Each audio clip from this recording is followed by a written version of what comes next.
नमस्कार, आपण पाहत आहात डीएम न्यूज मराठी, आवाज महाराष्ट्र।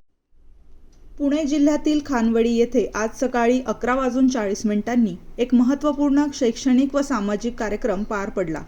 राज्याचे मुख्यमंत्री देवेंद्र फडणवीस आणि उपमुख्यमंत्री सुनेत्रा अजित पवार यांच्या हस्ते ज्योती सावित्री जिल्हा परिषद शाळा खानवडीचे उद्घाटन तसेच कोनशिला अनावरण करण्यात आले। याच कार्यक्रमात क्रांतीसूर्य महात्मा ज्योतिबा फुले यांच्या 200व्या जन्मशताब्दी वर्षाचा शुभारंभही करण्यात आला।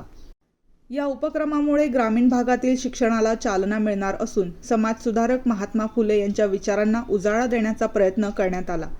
या प्रसंगी मंत्री चंद्रकांत पाटील, मंत्री मंगल प्रभात लोढा, मंत्री अतुल सावे, मंत्री जयकुमार गोरे, मंत्री छगन भुजबळ, मंत्री दादाजी भुसे, मंत्री दत्तात्रय भरणे, मंत्री अदिती तटकरे तसेच राज्यमंत्री योगेश कदम आणि इतर मान्यवर मोठ्या संख्येने उपस्थित होते।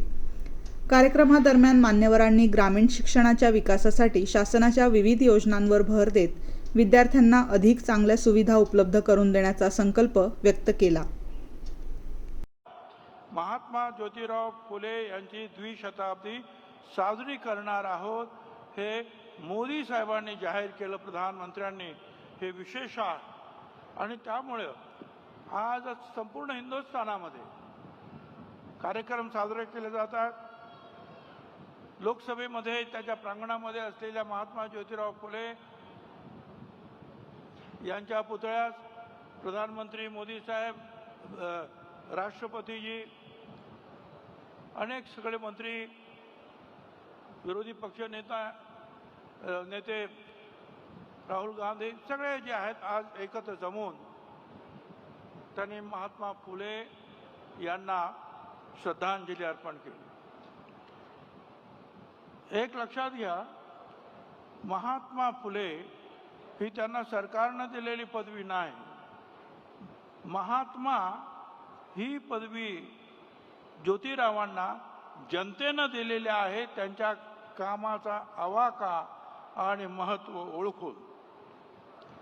आता या महात्मा ज्योतिराव फुले यांच्या संदर्भात बरंच लेखन झालं, बरीच पुस्तकं लिहिली गेली, चरित्र लिहिली गेली। प्रमुख म्हणजे पंढरीनाथ सीताराम पाटील, धनंजय कीर, तीर्थ, लक्ष्मण शास्त्री जोशी, प्राध्यापक अंबा सरदार, भाल भोळे, प्राध्यापक यदी फडके, प्राध्यापक मागो माळी, बाग पवार, गजमल माळी यांची अनेक यांनी चरित्र लिहिली, पुस्तकं लिहिली महात्मा ज्योतिराव फुले यांच्या संदर्भात। पण मुख्य म्हणजे महात्मा ज्योतिराव फुले यांची जन्मतारीखच ह्या पुस्तकांमध्ये नव्हती। आणि मग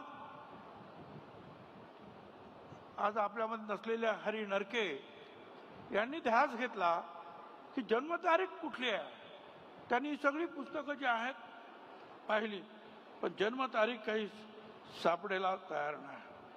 1827 हे जन्मवर्ष हे माहीत आहे, पण तारीख कुठली? 28 नोव्हेंबर 1890 त्यांचं निधन झालं, त्यामुळे पुण्यतिथी आपण साजरी करतो, पण जन्मतिथी कुठली? आणि मग यासाठी ज्या वेळेला त्यांनी शोध सुरू केला, महात्मा फुले यांची बदनामी एक सत्य शोधन हे पुस्तक जे आहे 1889 मध्ये हरी नरके यांचं जाहीर झालं। पु ल देशपांडे यांच्या हस्ते त्याचं प्रकाशन झालं आणि सत्यशोधक कमलाताई विचारे यांच्याशी हरिभाऊचा परिचय झाला आणि थोर सत्यशोधक केशवच्या विरोधाला आपल्या कृतीतून दिलेलं उत्तर हे सर्व आजही आपल्या सर्वांनाच प्रेरणा देणार आहे। आज देशातील प्रत्येक महिला कोणत्याही क्षेत्रात आत्मविश्वासाने उभी आहे, त्यामागे केवळ सावित्रीबाईंचा त्याग आहे आणि हे आपण कधीही विसरू शकणार नाही।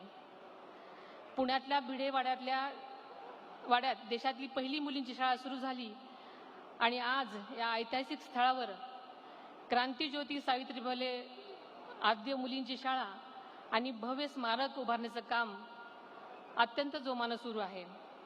हे स्मारक केवळ वास्तू नसेल तर संपूर्ण जगासाठी स्त्री सक्षमीकरणाची प्रेरणास्थळ असेल. सातारा जिल्ह्यातल्या कडगुण येथे महात्मा फुलेंचं भव्य स्मारक उभारण्याची घोषणाही आपल्या महायुती सरकारच्या वतीनं अर्थसंकल्पामधून करण्यात आलेली आहे. ही अत्यंत समाधानाची गोष्ट आहे.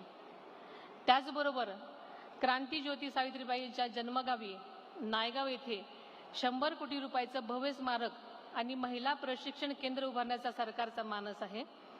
क्रांतीसूर्य महात्मा फुले आणि क्रांतीज्योती सावित्रीबाई फुले यांच्या विचारांचा आणि कार्याला साजेशी असणारी ही स्मारके खऱ्या अर्थानं पुढील पिढ्यांसाठी प्रेरणा देण्याचे नक्कीच ठरतील. याबाबत माझ्या मनामध्ये तरी कुठलीही शंका नाही. महात्मा ज्योतिराव फुले आणि क्रांतीज्योती सावित्रीबाई फुले यांना भारतरत्न मिळावा ही संपूर्ण महाराष्ट्राची भावना आहे. महाराष्ट्र विधानसभेने यासाठी एकमताने ठरावही मंजूर केलेला आहे.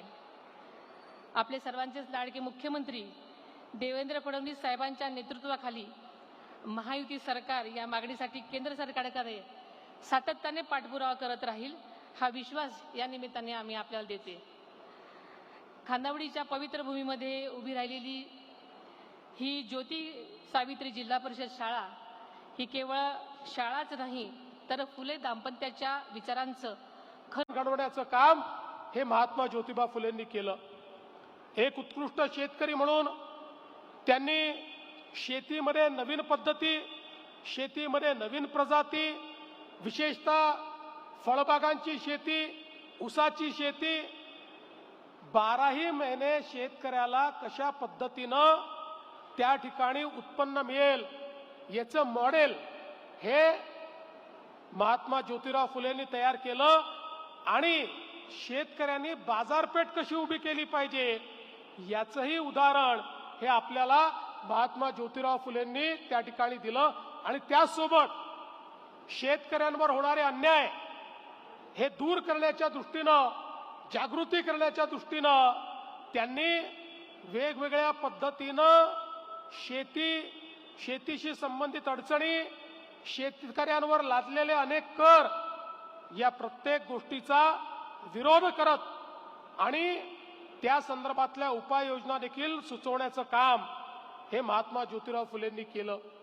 शेतीचं क्षेत्र असेल किंवा उद्योगाचं क्षेत्र असेल ज्याचा उल्लेख झाला, त्या काळातली त्यांची कंपनी ही इतकी मोठी होती जी स्वतः उभी केली होती.